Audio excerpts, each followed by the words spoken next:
ඔන්න ඉතින් වැදගත් ට්‍රික් එකක් තමයි අද ඔයාලා හැමෝටම කියලා දෙන්න යන්නේ.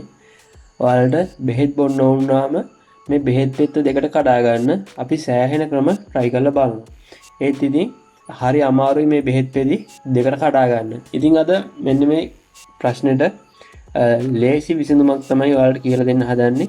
ඔයාලත් ඉතින් මම මේ පෙන්නන විදියට මේක අතින් කඩන්න පිහියකින් කපන්න try කරාම සමහරලාට කුඩු වෙලා යනවා. නැත්නම් අපි ඕක කතරකින් වගේ කපන්න ගියොත් ඒත් කුඩු වෙලා යනවා. ඉතින් මෙන්න මේකට පහසුවෙන්ම බෙහෙත් පෙත්ත දෙකට කඩා ගන්න ක්‍රමයක් තමයි කියලා දෙන්න හදන්නේ. මේ වැඩේට ඔයාලත් මෙන්න මේ වගේ මේස හැන්දක් අරගන්න. ගත්තම ඔයාලට මම මේ පෙන්නන තැනින් පේනවා ඇති සියුම් දාරයක් තියෙනවා. හරිද?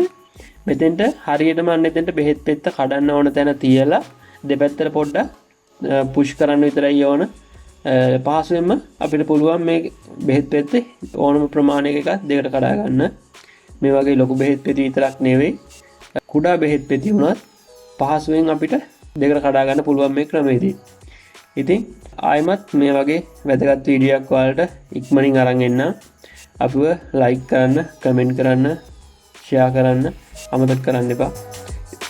එහෙනම් හැම කෙනෙක්ටම ජය වේවා කියලා ප්‍රාර්ථනා කරනවා.